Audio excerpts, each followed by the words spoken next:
بڑھاپا۔ میرا ایک لڑکا تھا لیکن وہ بھی میرے ساتھ نہیں رہتا، تمہاری طرح بڑا ہو گیا۔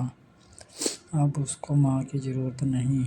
اب دن ہی کتنے بچے ہیں اور زیادہ بھوک بھی نہیں لگتی تو میرا گزارا چل جاتا ہے۔ انسان اپنا بچپن کبھی نہیں بھولتا۔ یہی تو وہ سمے ہوتا ہے جب وہ بنا کچھ سوچے صرف اپنی چھوٹی سی دنیا میں مست رہتا ہے۔ بارش کا سڑک پر جمع پانی کافی ہوتا ہے ہمارے من کو لبھانے کے لیے۔ چھوٹی چھوٹی باتوں میں بڑی خوشی ملتی ہے۔ ایسی کئی باتیں ہوتی ہیں بچپن کی جو ہمارے من میں بسی رہتی ہیں عمر بھر۔ پیڑ پر سے گرنا، سائیکل کا ٹائر پورے محلے میں گھمانا، کسی کی ڈانٹ کھانا، اسکول ٹیچر، گلی محلے سب بسا رہتا ہے۔ میں نے 7ویں تک پڑھائی ایک گاؤں میں کی۔ پتا جی کی سرکاری نوکری تھی۔ اس کے بعد ان کا تبادلہ کسی شہر میں ہو گیا۔ انہوں نے ان کے لیے کوشش بھی کی۔ وہ چاہتے تھے کہ میری اور میری بہن کی شکشا اس کے بعد کسی اچھے اسکول میں ہو۔ خیر، ان کی محنت کا پرینام ان کو ملا اور تبادلہ ہو گیا۔ مجھے یاد ہے بیچ سطر میں اسکول کو چھوڑ کر ہمیں جانا پڑا تھا۔ اس سمے بچپن میں مجھے اس بات کا پتہ نہیں تھا کہ بعد میں اس جگہ اس گاؤں کو اتنا یاد کروں گا۔ تب میں اسی بات سے خوش ہو رہا تھا کہ ہم نئے گھر بڑے شہر جائیں گے۔ کئی سال بیت گئے لیکن پھر وہاں جانا نہیں ہوا۔ جاتے سمے پاپا اور ممی نے آس پڑوس کو یہ وعدہ تو کیا تھا کہ ہم آئیں گے ملیں گے، لیکن وہ کبھی ہوا نہیں۔ آج میں 20 سال بعد پھر اسی گاؤں سے ہو کر گزر رہا تھا تو مجھ سے رہا نہیں گیا۔ میں نے اپنی گاڑی ادھر گھما لی ان سڑکوں پر۔ میں اتنے سال بعد آیا لیکن ابھی بھی مجھے لگ رہا ہے جیسے یہ مجھے جانتی ہیں اور میں انہیں جیسے کہ خود ہی خوش ہو کر راستہ بتا رہی ہیں، سواگت کر رہی ہو۔ مجھے سب سے پہلے اپنا اسکول دیکھنے کا من کیا، اس لیے میں وہیں گیا۔ اسکول آج بھی ویسا ہی تھا۔ کئی بار شاید صرف رنگائی پتائی ہوئی ہوگی، لیکن ایک باتھ روم کے علاوہ نیا کچھ بھی نہیں بنا۔ شاید تھوڑی دیر میں اپنی آنکھوں سے اسکول کو دیکھتا رہا۔ آدھی چھٹی کے سمے بچوں کو دیکھ کر مجھے اپنا بچپن یاد آ گیا۔ بچے کو بھیڑ اسکول کے گیٹ کے باہر جمع ہوئی۔ ایک اماں اپنا ٹوکرا لیے وہاں بیٹھی تھی۔ ہمارے سمے میں بھی یہی ہوتا تھا۔ ہم لوگ بھی ایسے ہی جمع ہو جاتے تھے ٹوکرا لیے۔ ہمارے سمے پر کوئی آتا تھا، ٹوکرے میں کھٹے میٹھے بہت سی طرح کی چیزیں ہوتی تھیں۔ ان یادوں کو پھر سے ایک بار جینے کے لیے میں نے بھی اس اماں کے ٹوکرے سے کچھ لینے کی سوچا۔ میں پھر ایک بار بچہ بن اس اماں کے ٹوکرے کی اور چلا گیا۔ بچوں کے ہاتھوں کے بیچ میں نے بھی اپنا ہاتھ اس اماں کی اور کیا۔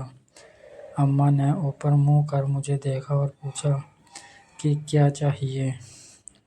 چہرے پر جھریاں، آنکھوں کو میچ کر بار بار وہ دیکھتی تھی۔ چہرہ مجھے جانا پہچانا لگا۔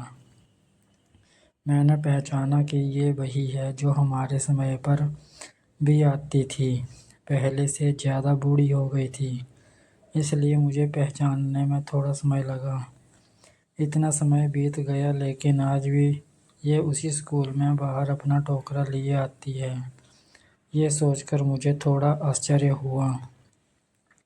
سمے جیسے ان کے لیے رک گیا ہو۔ بچپن میں ان سے بات نہیں کی، بس جو چاہا وہ لیا اور کھایا۔ آج ان کو دیکھ کر ان سے بات کرنے کو من کیا۔ وہ مجھے نہیں پہچانتی شاید، لیکن مجھے لگتا ہے میں انہیں اچھے سے جانتا ہوں۔ کچھ دیر میں انہی خیالوں میں تب تک اسکول کی گھنٹی بجی اور ان کے آس پاس منڈراتے بچے واپس اپنی کلاس کی اور بھاگے۔ اماں بھی اپنا سامان سمیٹ رہی تھیں۔ میں نے ان سے کہا، اماں آپ ابھی تک آتی ہیں، ہمارے سمے میں آپ آتی تھیں۔ انہوں نے اپنی ہلتی گردن اور جھپکتی پلکوں سے میری اور دیکھا۔ کان سے کم سنتا تھا شاید۔ اتنا کہنے پر بھی انہوں نے پھر ایک بار مجھ سے پوچھا، کیا کہا؟ معاف کرنا، تھوڑا کم سنائی دیتا ہے۔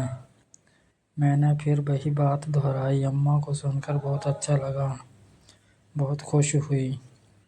مجھ سے کہا، خوش رہو بیٹا، ایسے ہی ترقی کرتے رہو۔ اتنا کہہ کر انہوں نے میرے سر پر ہاتھ رکھا، پھر وہ اپنے کام میں لگ گئی۔ سامان سمیٹنے میں میں نے پوچھا، اماں آپ ابھی تک آتی ہیں؟ آپ کے گھر میں کوئی اور نہیں ہے؟ اماں بولی، نہیں ہے ابھی۔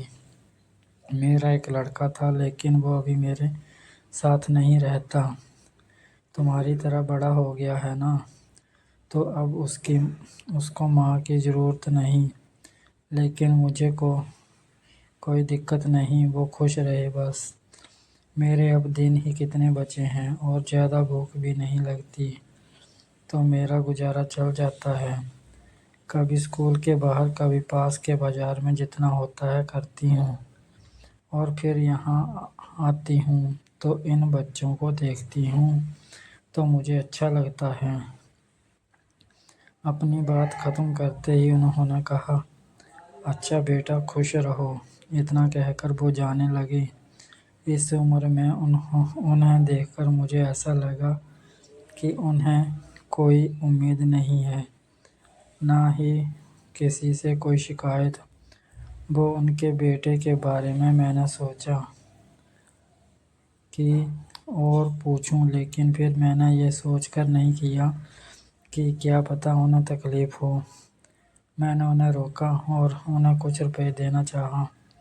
پہلی بار انہوں نے بے من سے نہ کہا۔ مجھے پتہ تھا انہیں اس کی ضرورت ہے۔ کچھ دیر بعد مانی اور ان کی آنکھوں سے اب آنسو آنے لگے۔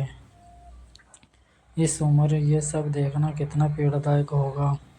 اگر ہمارے ماں باپ ہمارے بچپن میں ہمیں نہ سنبھالتے جب ہم بے بس تھے، تب شاید کوئی بڑا ہی نہ ہو پاتا۔ لیکن جب انہیں ضرورت ہوتی ہے، تب اگر ہم نہ ان کے ساتھ نہ ہوں یا انہیں 2 وقت کا کھانا بھی نہ دے سکیں تو اس سے بڑی کوئی شرم کی بات نہیں۔ مجھے یہ سوچ کر سکون آیا کہ اچھا ہوا میں اپنے بچپن کے اسکول میں گیا۔ میں کوشش کرتا ہوں ہر مہینے انہیں کچھ روپے بھجوانے کی۔